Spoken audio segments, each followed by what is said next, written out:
बच्चों तो मैं आपको आज ये बताने जा रहा हूँ कि प्रीपोजिशन का यूज करीब करीब सारे कॉम्पिटिटिव एग्जाम्स में और सारे बोर्ड्स के एग्जाम में आते हैं। इसके अतिरिक्त अगर आपको अच्छी इंग्लिश समझनी है या अच्छी इंग्लिश बोलनी है तो आपका प्रीपोजिशन पे पूरा कमांड होना चाहिए।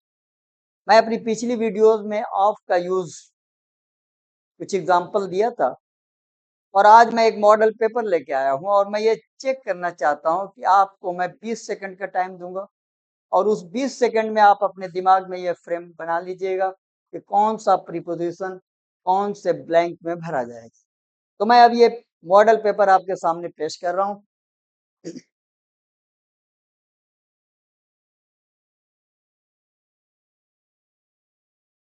ये है आपको मॉडल पेपर जो मैंने लिस्ट में 10 प्रीपोजिशन दे दिया है और नीचे 10 सेंटेंस हैं और जहाँ प्रीपोजिशन को फिल करना है वहां पे मैंने ब्लैंक कर दिया है।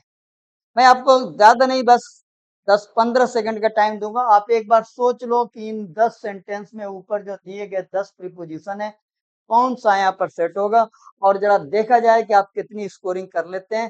यानी मैं आपका टाइम स्टार्ट होता है। आप 10 मिनट में 10 सेकंड में ये सारी चीजें सोच लीजिए। प्लीज जल्दी करिए। 10 सेकंड आपके पास टाइम है और आप ये पूरा 10 प्रीपोजिशन को 10 गैप में भरना है।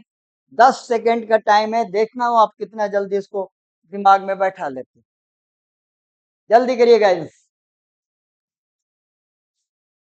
तो अभी आपका टाइम ओवर। मैं आपको अब दिखा रहा हूं। आपने सोच लिया होगा कि कौन से ब्लैंक में कौन सा प्रीपोजिशन भरना है। तो आप देखिए पहले प्रीपोजिशन जो होगा यहाँ पर आप एट भरोगे। पहला प्रीपोजिशन एट। आप जरा चेक कर लीजिए कि जो आपने दिमाग में बैठाया था वो सही है या गलत। दूसरे प्रीपोजिशन में ही डील्स इन क्लोथ्स यानी वह कपड़े का कारोबार करता है। हमेशा डील्स के साथ इन का यूज होता है। ही केम यहाँ पर आप ऑन लगाएंगे यानी ही केम ऑन संडे। किसी भी दिन को अगर आया जाए या कोई काम किया जाए तो पे ऑन पे होगा। ही वाज चार्ज यहाँ पर आप विद का यूज करोगे guys. He was charge with murder. What is the time. आमतौर से इसमें बच्चे इन का यूज कर देते हैं। यहाँ पर यूज होगा by. What is the time by your watch. जरा इस छठे प्रीपोजिशन को देखिए। He is proud. यहाँ पे लगेगा आपका of. He is proud of his money. उसे अपने धन पे घमंड है। She is invited me. She invited me to dinner. इसने मुझे रात्रि भोज पे आमंत्रित किया।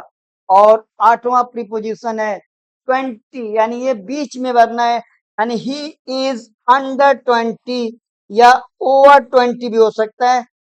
लेकिन मैंने फिर यहाँ पे सिर्फ अंडर भरा। जो लोग ओवर भरे होंगे वो भी सही हो जाएगा। She died. अगर ये किसी बीमारी से मरती तो यहाँ पे आप ऑफ लगाते। लेकिन घायल होकर मरी इसलिए यहाँ पे लगेगा फ्रॉम।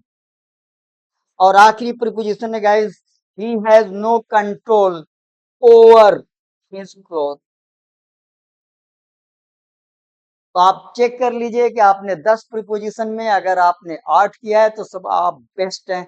और कोशिश करिए इन प्रीपोजिशन को सीखने के लिए। अगले वीडियोस में मैं कुछ और मॉडल पेपर प्रीपोजिशन से रिलेटेड लेके आऊंगा। अगर आपको ये पेपर पसंद आया हो तो आप इसे लाइक और सब्सक्राइब करना ना भूलिएगा। थैंक्स।